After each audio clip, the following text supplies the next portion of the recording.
कभी कभी तन्हाई इतना चुप होती है कि उसकी आवाज़ सुनाई देती है और उस आवाज़ में हमें वही लोग याद आते हैं जिन्होंने हमें सबसे ज़्यादा तोड़ा होता है। लेकिन क्या सिर्फ अकेले होने का मतलब ये है कि हम फिर से उसी दरवाजे को खटखटाएं जहाँ से हमें दर्द मिले? याद रखो, तन्हाई एक फीलिंग है, लेकिन जहरीले रिश्ते एक जहर है। तन्हाई से सीखा जा सकता है, लेकिन जहर से सिर्फ टूटा जा सकता है।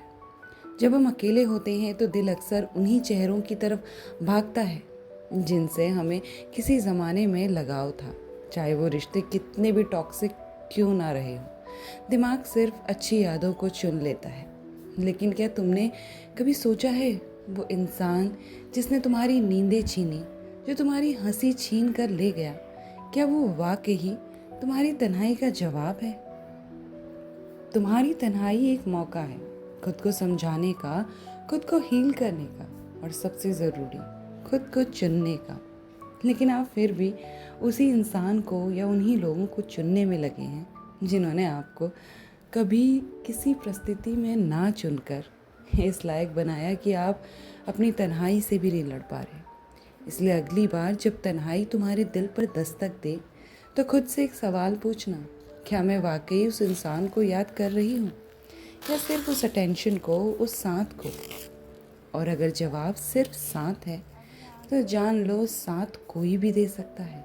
टेम्परेरी तो है, लेकिन जहर से भरा रिश्ता सिर्फ तुम्हें तोड़ेगा।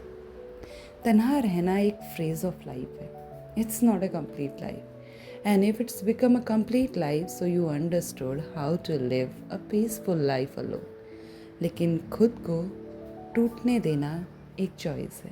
फिर से वहाँ जाकर कुछ अच्छे पल अगर बिताए, उन्हें याद कर कर अच्छे पल बिताए जा सकते हैं, ऐसी होप लेकर जाना एक छलावा है। Choose yourself because you are enough. अगर ये बातें आपके दिल को छुई या कहीं ना कहीं लगा, अरे हाँ यार, ऐसा तो होता है या ऐसा ही हो रहा है, तो याद रखिए मेरे दोस्त, इस बार आपको खुद को चुनना है, ना कि उन यादों को जो कभी बाय डिफ़ॉल्ट बन गई और उसके बाद वापस उसी इंसान के पास जाके टॉक्सिक रिलेशन को टॉक्सिक तरीके से जीना है। इस वीडियो को उसके साथ ज़रूर शेयर कीजिए जो अकेलेपन से इतना डर जाता है कि जहरीले लोगों के साथ इन्वॉल्व होने में भी उसे कोई दुख नहीं होता। अंततः एक ही बात कहूँगी कि खुद से प्यार करना सीखो, क्योंकि तुम सबसे पहले खुद के हो। Take care.